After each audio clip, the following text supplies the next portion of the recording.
Good evening, everyone.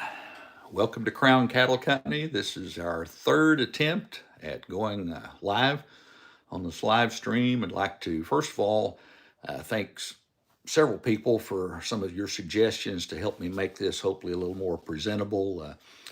Someone with the title Cancer Monkey suggested that I go horizontal with my camera, so we're trying that tonight. Hopefully that's better. Allie has given us some suggestions on lighting, and hopefully that's a little better too. So we really look forward to these. We're gonna, if they keep going good, we're gonna try to do them maybe once a month because I really enjoy engaging with the audience and learning from your questions and comments, what you like and maybe what you don't like about some of my videos and shorts. I've got some questions here that viewers have pre-asked that I'll get to. And if you want to ask a question or make a comment, please feel free to do that down below. Uh, we love having you here and we love your comments. First of all, I guess I've been showcasing the mineral feeders and fly mops over the past 3 or 4 videos in the summer to keep the face flies off my cattle. And I've had just more questions about those than anything. So I'll address a few of those things right now. Now, first of all, I'm not being reimbursed for mentioning any of these products. They're just products that I've used for a long time and they work really good. The mineral feeders themselves are manufactured by Sioux Steel Company. I think it's a farm up in South Dakota, maybe. Uh, I love these mineral feeders. I've been using them exclusively for probably the last 20 years. They're very durable. Uh, Cattle don't turn them over hardly ever, maybe a couple of times in the past 4 or 5 years. Even heavy winds, if you've got some weight in them, they don't turn over. But the main thing I like about them is how easily these fly mops attach to it. You fill the reservoirs with fly repellent, and these cloth face mops, that repellent drains down through the wicks there. And so every time they stick their head in the cattle to get a lick of salt or a little bit of mineral, the chemical gets on their face, and it's really good at keeping the flies off. The fly mops I get from an old college friend, one of my best friends from college that I've known for 50 years. Um, he runs and owns Parsons Ag Supply in Shelbyville, Missouri. He doesn't have a website, but you can Google it and his number will pop up there and you can contact him for these fly mops if you'd like to have them. The repellent that I fill the containers, the reservoirs with, is something called Back Rubber and Pour On Extra. It's made by a firm called Neogen. It's available, I think, at most farm supply stores, at least in this area.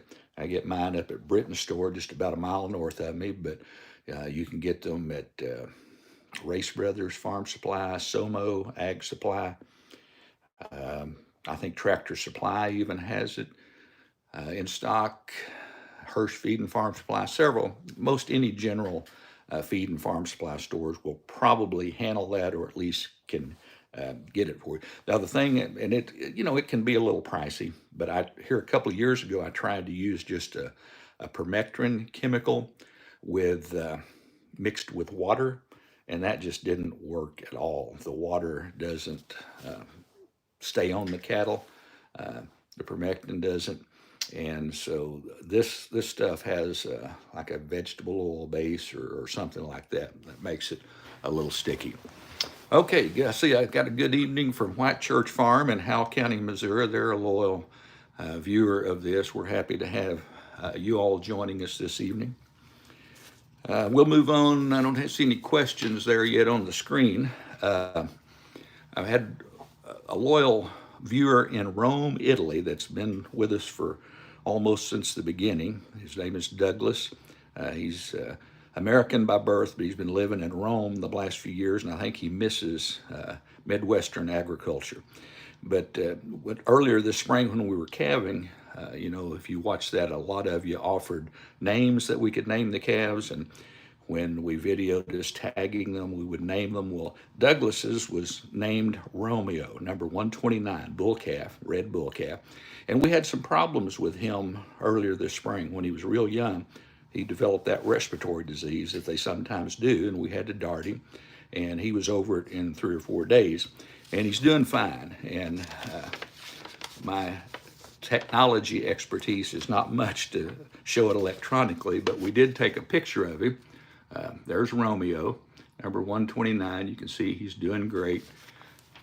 He's probably, as most of those calves that were born in February, March, and April, they're in the 400 to 500 pound range right now, and they will be marketed here in, gosh, about 2 months, I guess. This is August, so sometime in October, early November, we'll take all those spring calves to market. A few of those late ones we'll hold on to until after the first of the year, but everything is growing really good because we've had such good pasture, good rains.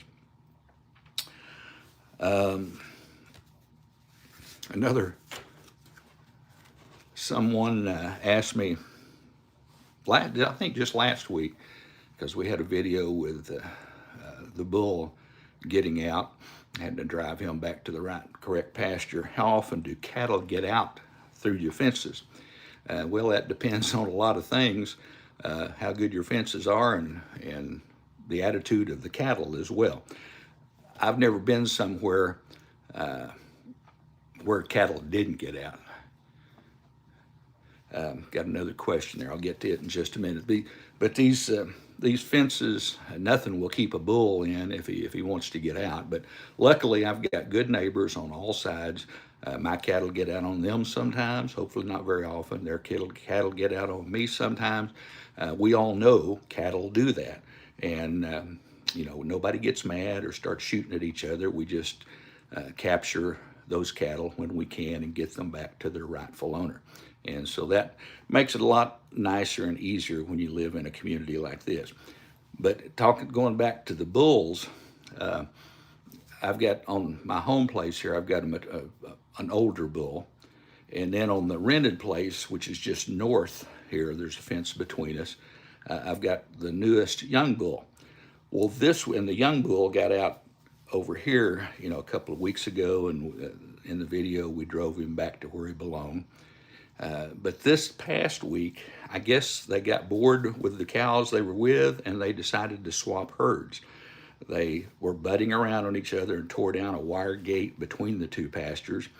And I looked up one afternoon, I was driving out checking cows, and I thought, that's the old bull over there in the north pasture.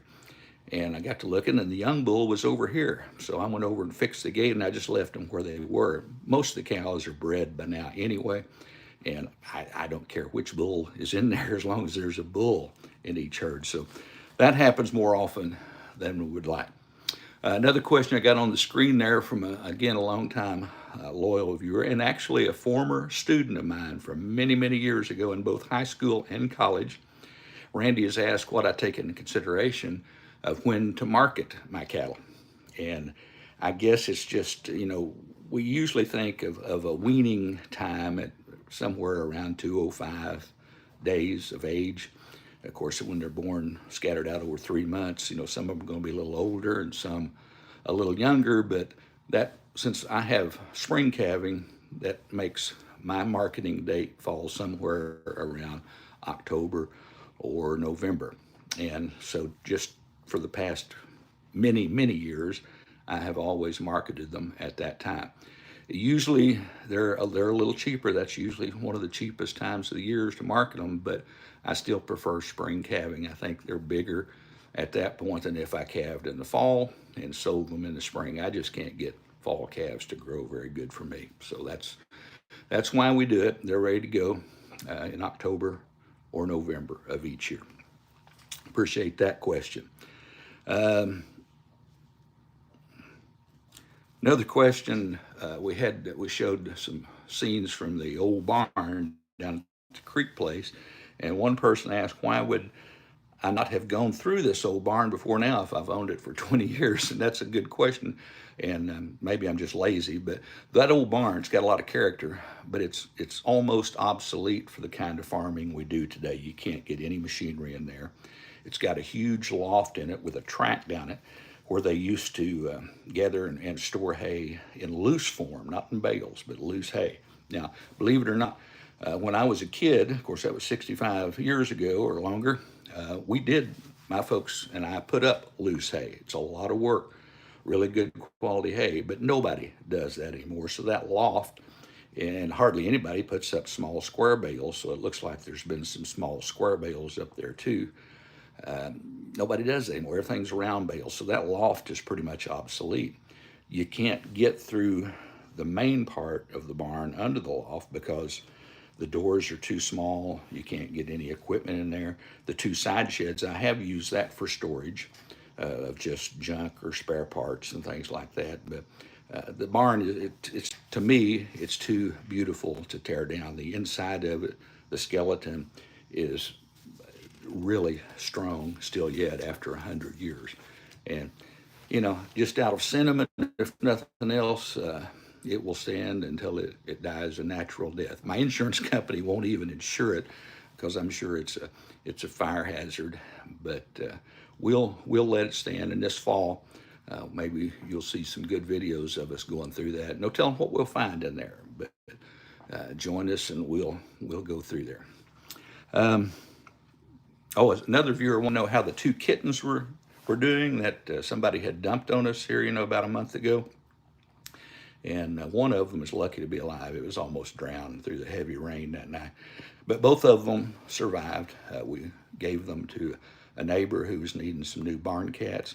He says they are doing wonderful and living up to the expectations that you would want a barn cat to, catching mice on a daily basis. And he has named them, or I think his wife Rachel named them. And that there's one male they call Jerry, and one female they call Judy. So Judy and I have cats named after her, so that's pretty good.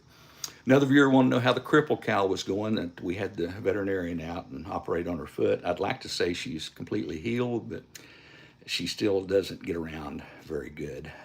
So I'm definitely, when we wean calves, because she's got a big calf on her right now too. When we wean calves this fall, she'll be marketed as well, because I think by now, if she were going to get better, and we've offered some other medications besides the foot operation, and she's not, she's still mobile and can get around and eat and make it to water and drink, but she doesn't get around even as good as I do, and that's pretty bad. Got a lot of compliments on my new cattle chute, and I haven't had a chance to use it yet. I'm looking out the window at it right now, and there are cows all around like they're wanting to be caught and worked, but I'm in here with you, so I think it'll be great. And you also somebody commented that it's wonderful that I still have a long-term relationship with people, men now, grown men, nearing retirement that were students of mine. I taught high school ag for 5 years, and then taught ag at the local university for 17 years. So I can't go to a farm meeting, Farm Bureau, Cattlemen's, NRCS county meeting or anything in this part of my state without running into one or two former students. Always great to see them, and I love making contact with them and rekindling friendships and things like that. So yeah, John, the owner of that Hirsch Feed and Farm Supply down there where I got my chute, it was really good visiting with him. He was a great student. I think maybe he won.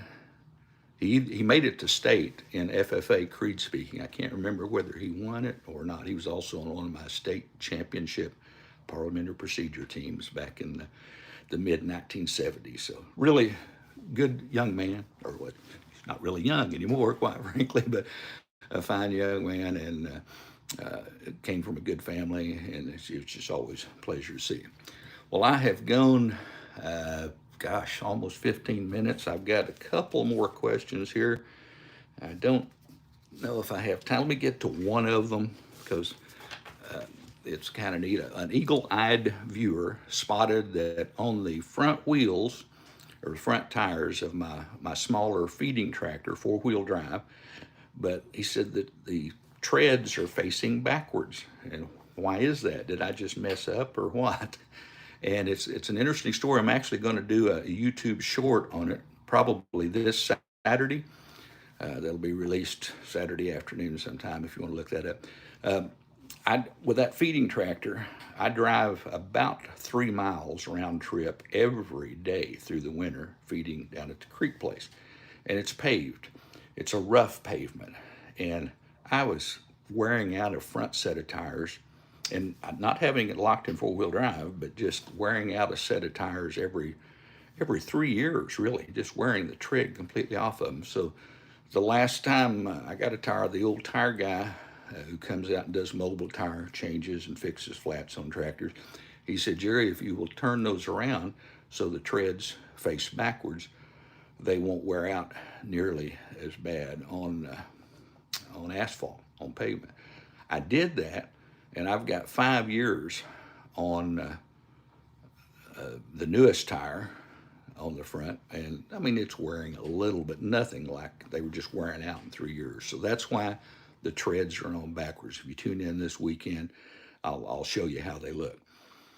Okay, we've gone 16 minutes, and that's longer than I like to go on these. Again, I appreciate everyone that watches my channel.